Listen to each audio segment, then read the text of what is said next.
வணக்கம்.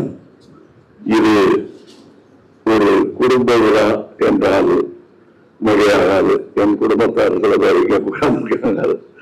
அது மட்டுமல்ல, இங்கேயும் அமர்ந்திருக்கிறார்கள். இந்த மேடையில் அமர்ந்திருக்கும் பலரும் என் ஒவ்வொருவரும் விழா நாயகர்கள், தனியாக விழா எடுக்க தகுதியானவர்கள் தான். இவர்கள் எல்லோரும் சேர்ந்து விழா எடுக்கும் மனிதரை பற்றி நான் சொல்லுவது ஒரு கடைக்குட்டியாக இங்கே இருந்து சொல்வதாக எடுத்துக் கொள்ள வேண்டும். இங்கே ஐயா சரவணன் ஐயா அவர்கள் வரவில்லை.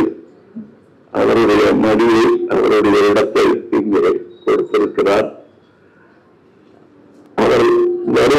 அதற்கு பதிலாக ஒரு பிரதிநிதியாக அவருடைய கடைக்குட்டி பிள்ளை நானும் சொல்லப்பிள்ளை வீசி குணநாதன் அவர்களிடம் முன்பு வந்திருக்கிறார்கள். இதெல்லாம் என் பழைய மனைவிகள். காரணம், நான் களத்தில் கமல் என்று அவர் என்னை எண்ணி பேசியதே கிடையாது. நான் 20-21 வயதில் அவரை சந்திக்க செல்லும் போது அவர் கொடுத்த மரியாதை எனக்கு மற்றவர்களுக்கு அப்படி கொடுக்க வேண்டும் என்று தோன்ற வைத்தது. வாப்பா தம்பி என்று கூப்பிட்டிருக்கலாம், ஆனா வாங்க அப்படின்னு தான் கூப்பிட்டாரு. என்ன அந்த குணாதிசயம் சரவணன் சாருக்கே உண்டு. அதனால்தான் சரவணன் சாரை இவ்வளவு மதிக்கிறாரு. ஏன்னா சரவணன் சாரையும் இப்படித்தான் அவர் நடத்தியிருக்காரு. சின்ன பையனா பார்த்திருக்காரு. அப்புறம் அவருக்கு கொடுக்க, அவங்க அப்பாவுக்கு கொடுத்த மரியாதையை அப்படியே அவர் சரவணன் சாருக்கும் கொடுத்திருப்பார். அவருக்கு கத்துக்க வேண்டியது அந்த புன்னகையும் அந்த மரியாதையும். நான் ஏதோ ஓரளவுக்கு கத்துக்கிட்டு இருக்கேன். சொன்ன வரமாட்டேங்குது. வாழ்க்கை சூழல் அந்த மாதிரி இருக்கலாம். பட் அவர் செய்ய வேண்டிய பல விஷயங்களை நாங்கள் செய்ய வேண்டும் என்பதை ஒவ்வொரு முறையும் சந்திக்கும் போது அவர் நினைவுபடுத்துவார். நான் ஒரு 20-21 வயசா இருக்கும்போது நான் டெக்னீஷியனா தான் என்ன நினைச்சிட்டு இருந்தேன். சினிமா நட்சத்திரமாக என் நடிகனாக வருவானு கூட எனக்கு சந்தேகம். சின்ன சின்ன வேஷங்கள் செஞ்சுட்டு இருந்தேன்.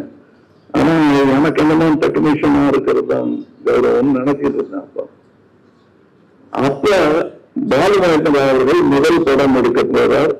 அவருடைய ஃப்ரேமிங், அவருக்கு முன்னாடி நாங்க அவர் மலையாளத்தில் எடுத்த படங்களுடைய ஃப்ரேமிங் எல்லாம் மாறி போயிடும். இங்க தேட்டர்ல நான் சண்டை போடுறதுக்காக டிஆர் அவரை பார்த்தாதான் இதெல்லாம் சரியாகும் சொன்னாங்க.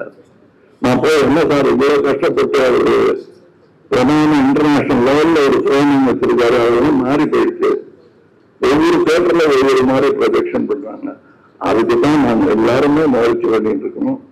குட் நோட்டீஸ் அது கொஞ்சம் டைம் ஆகும். எல்லாரும் ஒரே மாதிரி செய்ய முடியாது. சென்ட்ரல் ஸ்டேஷன் மாதிரி பரவங்குடி ஸ்டேஷன் இருக்கு, அங்க கேட்டாரு. அப்ப அதுக்காக டூரிங் டாக்கிஸ்க்காக படம் எடுக்க முடியுமா? எனக்கு தெரியாது. அவருடைய ஆரம்பம் டூரிங் டாக்கிஸ் இருந்தாங்க. இல்ல அதுக்காகவும் படம் எடுக்கணும். அதுவும் வேணும், இதுவும் வேணும் என்று எனக்கு அறிவுறுத்தினார்.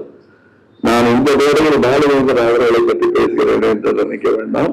நான் பாலுமகேந்திரா அவர்களிடம் கோயில் நிறுத்தினேன். ஒன்றும் பண்ண முடியாதுங்கிறாரு, மெதுவாதான் நடக்குங்கிறாரு. தேவரமான சிவாஜி சார் என்னுடைய பாத்திரத்துக்கிட்ட சொல்லுவாரு, மெதுவாதான் வருவான் அப்படின்னு சொல்லுவாரு. அந்த மாதிரி சொல்லிட்டாரு சார் அப்படின்னு. பாலு அவர்கள் என்ன பண்ணாருன்னா, சரி அது நடக்காதுன்னா நம்ம அதுக்கு ஒரு சட்டம் போடுவோம்னாரு. பாலு அவர்கள் எடுத்த படம் இந்த குறை தீர்க்கப்படும் வரை அவர் ஒரு ஃப்ரேம் பண்ணிக்கிட்டாரு. அந்த ஃப்ரேமை எந்த ப்ரொஜெக்ஷனிஸ்டாலையும் மாற்றவே முடியாது. இப்படி நடந்த கூட்டு முயற்சியில் வளர்ந்ததுதான் இந்த இண்டஸ்ட்ரி. ஒருவர் குறை சொல்லிக் கொண்டில்லாமல் குறையை தீர்ப்பது எப்படிங்கிறதுல முக்கியமான வல்லுநர் டிஆர் அவர்கள். இதுல அவரோட அந்த வரி எப்படி போடணும்னு கவர்மெண்ட்டுக்கு சொல்லிக் கொடுத்தது வரை அதனால் பல வசதியை அவர் நான் நினைக்கிறேன். அந்த சம்பளம் உயர்வும், ப்ரொடியூசர்களுக்கு வருவாய் உயர்வும், டிஸ்ட்ரிபியூட்டர்களுக்கு வருவாய் உயர்வும் அதை ஏற்படுத்தி கொடுத்து அமைதியா இருப்பாரு அந்த பொன்முகையுடன். என்று இத்தனை பேர் வந்திருக்கிறார்கள். அவங்க குடும்பத்தார் வந்து அவங்க எப்படியாவது பண்ணி கொடுங்கன்னு கேட்டு இல்லை. அவங்க கேட்கணும்னு சொன்னா இருந்திருக்காங்கன்னா நாங்க ஞாபகப்படுத்திருக்கோம். அப்படி ஞாபகப்படுத்திய பன்னீர்செல்வம் அவர்களுக்கு தனி நன்றி, தான அவர்களுக்கு தனி நன்றி. முன்னிருந்து இதை நம் குடும்ப விழாவாக நடத்த வேண்டும் என்று நினைத்த அனைவருக்கும் நன்றி. காரணம் இது ரொம்ப சின்ன குடும்பம். நான் தான் சொல்லுவேன், நம்ம பல தகராறுகள் வரும், இங்க பல சிக்கல்கள் வரும், பல டிபேட்ஸ் வரும், எதுவும் விவரமாக வந்து பேச வேண்டியிருக்கும். நான் தான் சொல்லுவேன், நம்ம தான் இந்த ட்ரெயின் நிற்கும் போது ரெண்டு பக்கமும் நின்று வியாபாரம் பண்ற வியாபாரிகள் மாதிரி ட்ரெயின் போயிடுச்சுன்னா ஒருத்தர் பார்த்துட்டு இருக்கணும். ரொம்ப திட்டம் நான் யாருன்றது நான் சொல்லுவேன். நான் அதுல பெரிய முன்னுதாரணமாக இருந்தவர்கள் டிஆர் அவர்கள், சரவணசாரனையும் சொல்லணும். நீங்க இவருடைய நட்பு வட்டம்னு நீங்க பாத்தீங்கன்னா, இன்னைக்கு யாரெல்லாம் நான் சினிமா தந்தை என்று சொல்லுகிறோமோ அவர்களெல்லாம் இவருக்கு நண்பர்கள். Vasan sir, TR Sundaram sir அவர்கள், மேலப்பட்டியார் அவர்கள், இந்த அரங்கத்தை நிறுவியவர், இப்படி கே சுப்பிரமணியன் அவர்கள், இப்படி பெரிய பெரிய ஜாம்பவான்களுடன் பழகியவர். அவர் எங்களுடன் பழகினார், எங்களையும் கூப்பிட்டு பேசினார், எங்களுக்கு அறிவுரை வழங்கினார். உதாரணமா நான் இந்த பால்பியில ஒரு படம் எடுக்கலாம், வெரி குட் வாங்க, நான் எக்ஸிபிட்டர்ஸ் எல்லாம் கூப்பிட்டு என்னை முன்னிறுத்தி நான் எனக்கு அவங்களோட விவாதத்துக்கு ஆரம்பித்தேன். நான் விவாதம் விஷயத்துக்கு மட்டும் சொல்லுங்க, அதையெல்லாம் நான் இப்போது புரிந்து கொள்கிறேன். தானவனாக இருந்தாலும் நல்ல பாடம் போதிக்க அவர் போன்ற பல ஆசிரியர்கள் ஃப்ரீயாக கற்றுக் கொடுத்தாங்க. இன்னொரு ஆசிரியர் அங்க இருக்காங்க, பத்மா அவர்கள். அவர்கிட்ட போய் ஒரு நாள் கூட நான் கிளாஸ் எடுக்கல, ஆனா மனவளவில் நான் மாணவன் தான், அது அவங்களுக்கு தெரியும். இப்படி பல பேரறிஞர்கள் இது படம் ஆரம்பிக்கும் போதே என்னுடைய அக்காவின் கணவரெல்லாம் பேசி ஆரம்பித்து வைத்தார். எனக்கே ஆச்சரியமா இருந்தது, உயர்ந்த அறிஞர் இருந்தது. டிஆர் போல் அவரும் எல்லா இடத்திலும் பரவி இருக்கும் பெரிய மனிதர். இவர்களெல்லாம் எப்படியாவது வந்து செயல்படுகிறார்கள். அப்படி அவர்களை பார்த்து கற்றுக்கொண்டு வந்து செய்திருக்கும் கூட்டம் தான் இங்கேயும் நாம் இருக்கிறார்கள். தனியாக ஒவ்வொருத்தர் பேரையும் சொல்ல வேண்டிய தேவையில்லாமல் அனைவருமே புகழ் நிற்கிறவர்கள். எல்லாருமே முகம் பார்த்தா தெரியும், ஒரு போட்டோ பார்த்தா ஆடியன்ஸ் சொல்லுவாங்க யாருன்னு. இவர்களோடெல்லாம் பழகும் வாய்ப்பு. நாம் அவர்களை செல்லவில்லை என்று சொன்னதற்கு காரணம், அந்த ஏரியின் புல்தரையில உட்கார்ந்து நாங்க பேசாத கதைகள் இல்லை.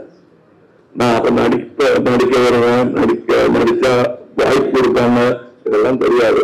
நம்பியவர்கள் ஒருவர் வீசி குருநாதன் அவர்கள் ஒன்னா இருக்கு. நான் கதை சொல்லும்போது அதை விட்டு கேட்டாங்க. நான் சின்ன பையன், 16 வயசு இருக்கும். 16 வயசு பையன் பேசுறதை யாரும் கேட்கவே மாட்டாங்க ஃபர்ஸ்ட். ஆனால் அப்படி பல பெரியவர்கள் ஊக்குவித்ததனாலதான் இங்கே இந்த நாடுகளில் பல பெரியவர்கள் அமர்ந்திருக்கிறார்கள். இவர்கள் எல்லாரும் சேர்ந்து இந்த விழாவை கொண்டாடுவதில் ஆச்சரியமே இல்லை. இது ஒரு வழக்கமாக, ஒரு கலாச்சாரமாக மாற வேண்டும் என்பதுதான் என்னுடைய ஆசை.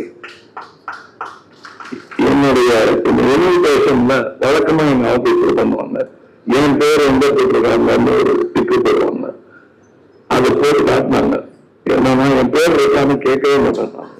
அவங்க இந்த விழாவுக்கு இவங்க கூப்பிடலன்னு நான் வந்திருக்கேன். ஏனென்றால் நேரம் ஆயிட்டான்னு கேட்டாரு பன்னீர்செல்வம். நேரம் ஆயிட்டு டிஆர்எஸ்ஆருக்கு நேரம் பார்த்தோம்னா அது நியாயமே கிடையாது. நம்ம எப்ப கேட்டாலும் எங்களுக்காக நேரத்தை ஒதுக்கி கொடுத்தவர். அதனால ஆனால் அவருக்கு பெரும் பயம் ஒன்றும் இருக்காது. அது விவசாயியாக இருந்தாலும் சரி, விவகாரமாக இருந்தாலும் சரி, அதை எங்களுக்கு எப்படி சேர்க்க வேண்டும் என்று சொல்லிக் கொடுத்தவர். திரையுலக தந்தை என்று சொல்வது மிகவும் பொருத்தமானது. எல்லாரும் வயது வித்தியாசம் இல்லாமல் ஒரு தகப்பனின் ஸ்தானத்தில் இருந்து உடம்பு சரியில்லாத நேரத்தில் கூட எங்கள் எல்லாருக்கையும் அந்த நின்று பேசி முடிச்சு கொடுத்திருக்கிறார். அவருக்கு விழா எடுக்கணும் என்று யாருக்கெல்லாம் தோன்றியதோ அத்தனை பேருக்கும் என் வணக்கங்கள். நன்றி.